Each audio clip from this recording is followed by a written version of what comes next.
Y comenzó a enseñarles que le era necesario al Hijo del Hombre padecer mucho y ser desechado por los ancianos, por los principales sacerdotes y por los escribas, y ser muerto, y resucitar después de 3 días. Esto les decía claramente. Entonces Pedro le tomó aparte y comenzó a reconvenirle.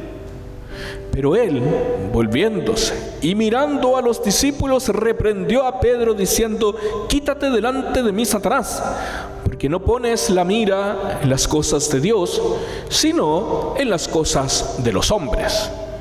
Y llamando a la gente y a sus discípulos, les dijo: si alguno quiere venir en pos de mí, niéguese a sí mismo y tome su cruz y sígame.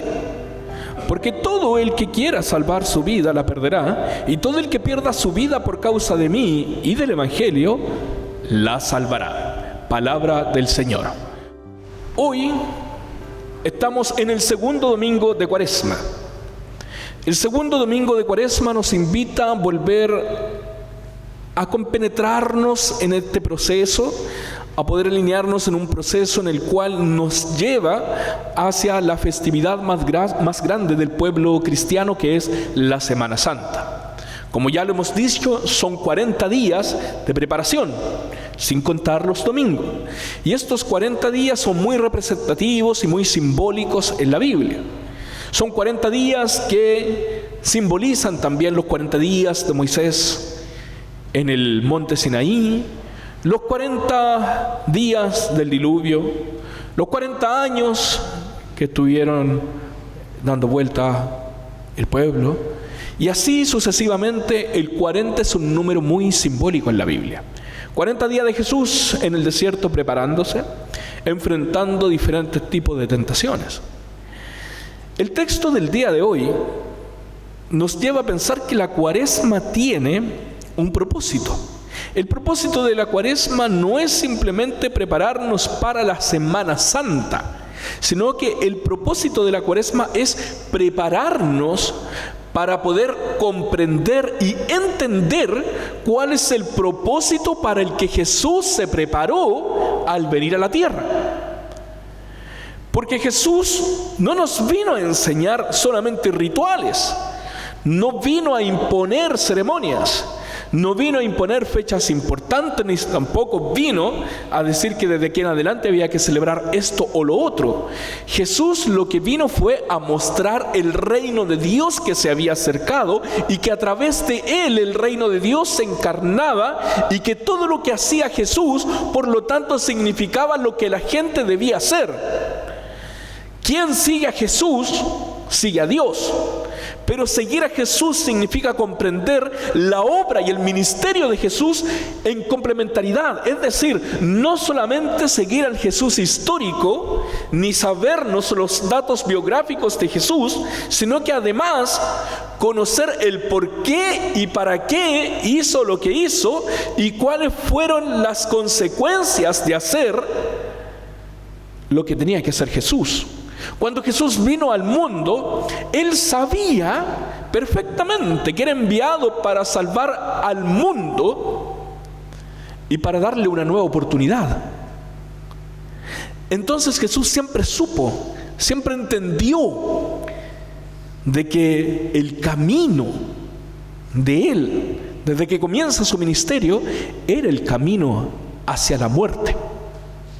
La única forma de transformarse en el Cordero de Dios, que quitaba todos los pecados del mundo y hacer el gran sacrificio final, era morir por los pecados de la humanidad.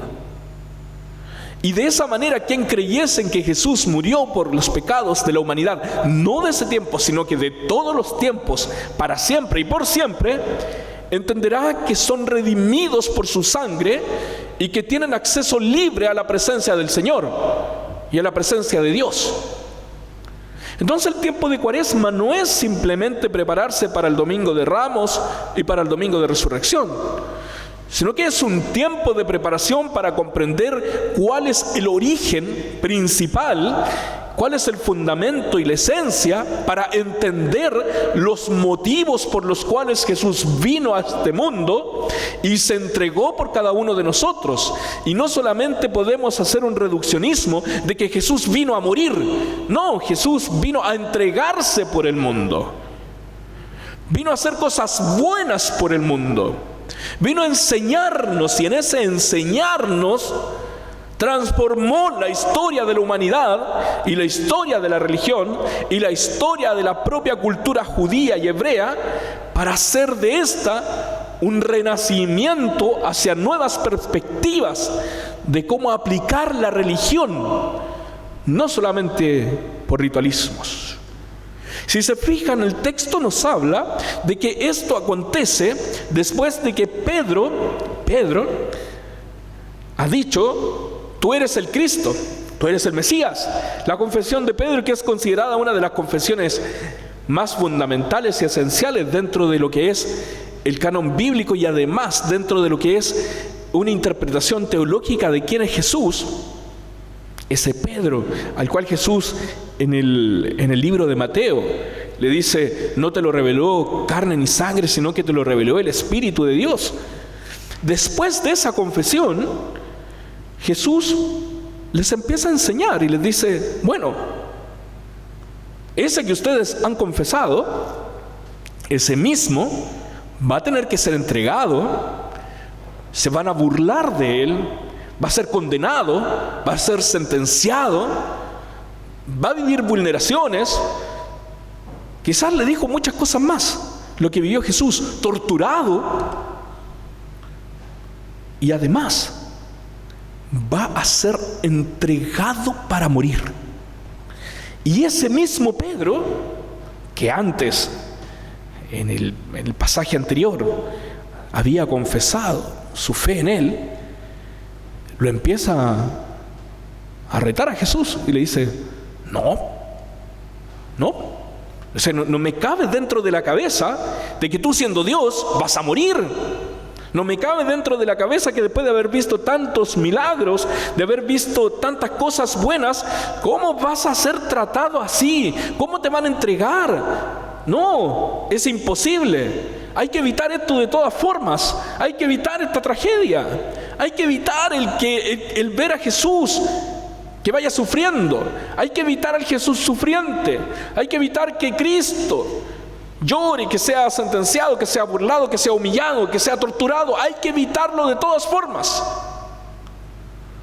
¿Y qué le dijo Jesús? Muchas gracias. Tienes buena idea. Ocupemos una estrategia. Lo que Jesús dice según el texto es: venga para acá, Pedro. Aléjate de mí, Satanás. ¿Por qué? ¿Hay malas intenciones en Pedro? Si lo miramos humanamente, y ahí entendemos lo que viene después, si lo miramos humanamente, ¿haríamos nosotros lo mismo? ¿Le hubiéramos dicho a alguien que queremos mucho: no vayas porque te van a tratar mal, no vayas porque es suicida hacer esto? Pero la figura de Jesús no es la figura de ese gran emperador, de ese gran rey que viene en un corcel blanco con espadas a eliminar y a exterminar el imperio romano por la fuerza o a tomarse el poder. No es la imagen de ese gran conquistador que viene con un ejército, con una multitud y una muchedumbre, en la cual trata de imponer a la fuerza el poder, o imponer a la fuerza sus políticas, o imponer a la fuerza a través de la tortura, de la muerte, a través de la dominación. No es Jesús ese. Jesús, humildemente nacido en un pesebre, creciendo en medio de la clase media baja, creciendo con un padre que era carpintero, una madre joven, en una aldea de una ciudad desconocida, poco importante. Desde ahí emerge todo lo que es el ministerio y la obra y el desarrollo de Jesús. Por lo tanto, al decirle, aléjate de mí, Satanás, porque estás pensando solo cosas para tu beneficio humano, es porque está entendiendo Jesús de que lo que dice Pedro está pensado exclusivamente en la inmediatez de solucionar algo, de evitar el sufrimiento de alguien, pero no sabe que quizás ese sufrimiento, ese sacrificio, va a ser el que va a dar la oportunidad para que todos y todas seamos salvados. Cuenta una leyenda de que una mujer desesperada, es una leyenda oriental, fue donde Buda. Todos saben, Buda es la imagen ese que está sentadito, se parece un poquitito a mí. Entonces va donde Buda y le dice: tengo mi hijo que se está muriendo, ¿qué hago para que lo sanes? Y yo estoy sufriendo mucho y él está sufriendo mucho. Estoy desesperada y muy triste. Ya no doy más. Y Buda le dice: tráeme una semilla de mostaza que te lo dé alguna familia que no haya sufrido nunca nada, me lo traes y yo lo sano. ¿Qué hizo la mujer en su desesperación? Partió rumbo a la aldea y estuvo todo el periodo buscando semillas de mostaza. Las encontró, pero cuando le preguntaba a la familia: ¿ustedes han tenido algún sufrimiento? Sí. No podía llevárselas porque la familia había sufrido. Cuando llegó donde Buda, le dijo: me fue mal. Y Buda le dijo: ¿y qué aprendiste? Lo que realmente aprendí es que no hay ninguna familia en la aldea que no haya sufrido. Nadie no ha sufrido. Algunos han sufrido más, otros habrán sufrido menos. No podemos medir la escala de sufrimiento. Sí de tolerancia al dolor, pero no de sufrimiento. Algunos han tenido experiencias que les han marcado la vida y la misma experiencia a otros no le ha marcado la vida. Pero cada uno de los que estamos aquí y cada una de las personas del mundo ha vivido en algún momento un sufrimiento. Y ha vivido también muchas veces el sufrimiento provocado por los que están cerca. ¿Qué es lo que dice Jesús? Jesús dice a Pedro: yo tengo que sufrir. Es así. Me hice hombre como ustedes, humano. Y la resurrección no puede acontecer si es que no hay muerte. Es imposible resucitar sin haber muerto. Por lo tanto, debemos aprender, en primer lugar, a observar la vida, a mirar nuestro cristianismo, a mirar lo doméstico de la vida, muchas veces desde nuestros propios sufrimientos. Y desde nuestros propios sufrimientos no podemos pedir a Dios dejar de sufrir o que nos quite para siempre todos los sufrimientos de la vida. ¿Ustedes saben que eso significaría no ser humano? Lo que sí podemos pedirle a Dios, que podamos entender, comprender, analizar, aceptar que la vida tiene altos y tiene bajos, que tiene dulces y tiene amargos, que un día puede haber mucho sol, pero otro día puede haber una gran tormenta. Y en medio de esas dificultades, Jesús, en medio de esa mala noticia que le está diciendo a los discípulos, les está diciendo: miren, en realidad va a pasar esto, va a acontecer, pero el tercer día voy a resucitar. Lo que está diciendo es: para todos aquellos que han seguido a Jesús, que han creído en el Señor, que han tenido fe, que han tenido intacta la esperanza y la confianza. Podemos estar seguros, hermanos y hermanas, que el Señor nos ha de levantar de los momentos difíciles de nuestra vida, que el Señor hará con nosotros y nosotras nuevas criaturas, que el Señor podrá sacarnos de esas malas noticias, de los signos de la muerte, de esas cosas que bombardean nuestro ser y nuestra mente, nuestro corazón, de aquellas cosas que calan en lo más profundo de nuestro sentimiento y que quisiéramos negarle y darle la espalda a todos los sufrimientos y las tristezas. Pero no, el Señor no le da la espalda al sufrimiento ni a la tristeza. El Señor sufre con nosotros, el Señor camina con nosotros, y Él está ahí para levantar al que sufre, para levantar al caído, para volver a darle fuerza al que está débil. En segundo lugar, le dice: si alguno quiere venir en pos de mí, niéguese a sí mismo, tome su cruz y sígame. Qué difícil. La condena de la cruz en los tiempos de Jesús era la condena más despreciable. Incluso la cruz era la condena que se le daba a las personas que no eran ciudadanos. Los ciudadanos romanos no podían morir en la cruz. No podían, porque era demasiado denigrante morir en la cruz. Se le daba a los ciudadanos de clase baja, a los delincuentes. Se les daba la cruz a aquellos que no eran parte de la élite, ni tampoco de la élite media de la sociedad. No, eran simplemente personas no ciudadanas de otra categoría. A ellos se les llevaba la cruz. Recuerdan, a Jesús en la cruz no estaba puesto con un ministro ni tampoco con un miembro del Sanedrín. Estaba con 2 ladrones. Ahí estaba Jesús, con 2 ladrones. Bueno, decir Jesús esto para los discípulos es controversial.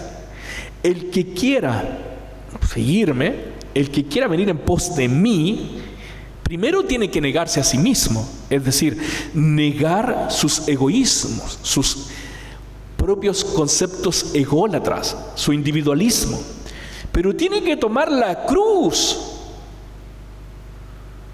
Tiene que tomar el camino muchas veces de la humillación. Tiene que tomar el camino muchas veces de ser despreciado, olvidado. ¿De qué cristianismo estamos hablando? ¿Del cristianismo que se tiene que humillar delante de todos? La cruz tiene 2 dimensiones. Tiene la dimensión del Cristo que sufre, pero también para nosotros tiene la dimensión, la cruz vacía, que el Señor ha resucitado. Cuando tomamos la cruz de Cristo, la tomamos para vivir los momentos de aflicciones, sabiendo que esa misma cruz nos ha de llevar a la victoria con el Señor. Cuando tomamos la cruz de Cristo, tomamos los momentos difíciles de la vida, los momentos complejos, tomamos la cruz de esta sociedad llena de errores, de injusticia, una sociedad que muchas veces se ha transformado en una sociedad mediocre porque no ha sabido dar respuestas a las demandas sociales de las personas. Y nosotros hemos de tomar esa cruz del sufrimiento de la sociedad. Pero ¿sabe qué, hermano? Cuando lo enfrentamos con la cruz de Cristo, enfrentamos la vida sabiendo de que el destino no es solamente la muerte, sino que el destino es la resurrección de Cristo.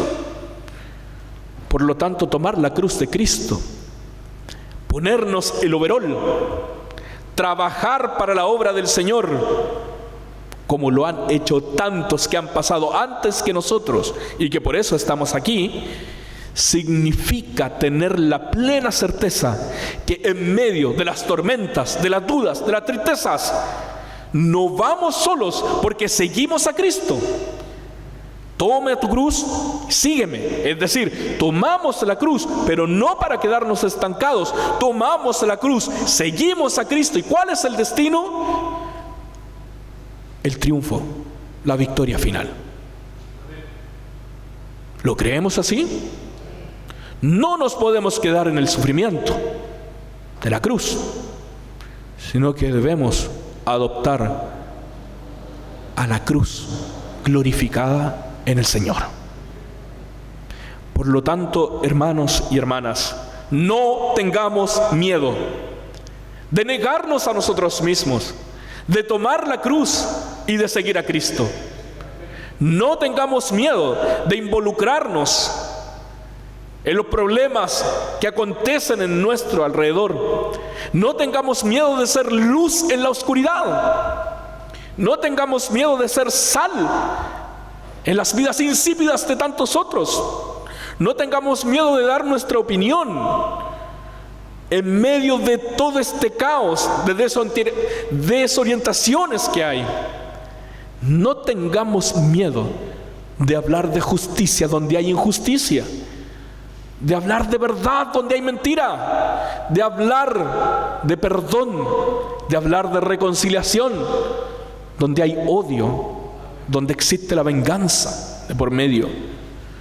No tengamos miedo de seguir como cristianos comprometidos con la defensa y promoción de los valores del reino de Dios.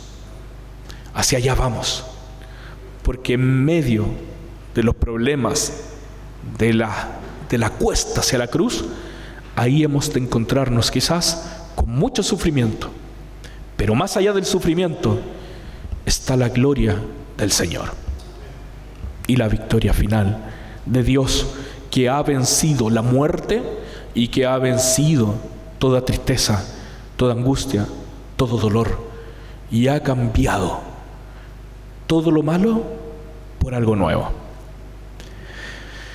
Terminando el texto dice: todo aquel que quiera salvar su vida, la perderá, y todo aquel que pierda su vida por causa de mí y del Evangelio la salvará. El que quiera salvar su vida, la perderá. El que quiera salvar su vida es porque está pensando exclusivamente en Él. El que está perdiendo su vida por causa del Evangelio es porque ha entendido que no existe un evangelio si no es el social. Así lo decía Wesley. No existe una santidad si no es la social. No existe un camino, no existe un cristianismo si no es el cristianismo comunitario, el cristianismo que se vive entre todos, con todos, donde todos somos parte, donde nos abrazamos, donde nos sentimos un solo cuerpo en Cristo y no extremidades dispersas por todas partes. Por lo tanto, el que pierda su vida, es decir, el que deja muchas veces sus egoísmos por el bien común, ha ganado vida y le ha dado sentido a la vida. El bien común significa tener voluntades sociales, tener voluntades personales para poder aportar no solamente a mi bienestar, sino que al bienestar de toda la comunidad. ¿Cómo están nuestras relaciones con nuestro vecindario, con nuestros compañeros de trabajo, con nuestros vecinos? Somos luz. Estamos trabajando por un evangelio social junto con ellos y para ellos. A eso nos llama el Señor. Quien haga eso ha ganado vida. Y no esa vida de respirar, sino que la vida realmente feliz, la vida bienaventurada, la vida que realmente tiene forma y tiene un destino y tiene objetivos. Les animo, mis hermanos y mis hermanas, a seguir creyendo, a seguir trabajando, a seguir siendo desafiados por el Señor y por su Espíritu para hacer de nuestras vidas no vidas sin sentido, sino que darle un sentido a la vida, independientemente de las tristezas, de las angustias, de los problemas y de las adversidades. Nunca nadie ha vivido en este mundo siendo humano sin sufrir. Incluso el mismo Jesucristo sufrió. Todos hemos de pasar por momentos difíciles, pero tomando la cruz de la vida, que para muchos puede ser humillante, pero tomando la cruz, sirviendo a los demás, siguiendo a Cristo, hemos de saber que no todo termina crucificado, sino que termina luego de la crucifixión, termina como una gran resurrección, como un nuevo nacimiento para cada uno de nosotros, representando nuevas esperanzas para nuestras vidas, nuevos amaneceres y un mundo nuevo en Jesucristo. Que así sea para cada uno de nosotros. Oremos. Señor, damos gracias por tu palabra y damos gracias por todos aquellos hermanos y hermanas que durante tantos años han luchado, han resistido y han avanzado para hacer de este mundo un mundo mejor. Muchas veces llorando, muchas veces pasando momentos difíciles, pero sabemos, Señor, que ellos, así como nosotros hoy día asumimos también el desafío, han comprendido que el reino de Dios, el evangelio del reino de Dios va a dar frutos, va a crecer cuando cada uno de nosotros asume el compromiso de la cruz de Cristo. Esa cruz que muchas veces nos hará sentirnos no bien, pero también nos hará sentir la plena confianza y seguridad que Cristo resucitó y que junto con su resurrección también nosotros resucitaremos en los momentos complejos de nuestra vida. Ayúdanos, Señor, a poder seguir trabajando, a seguir viviendo, a seguir construyendo, de manera en que ese mundo ideal se haga real en nuestras vidas. En el nombre de Jesús, amén y amén.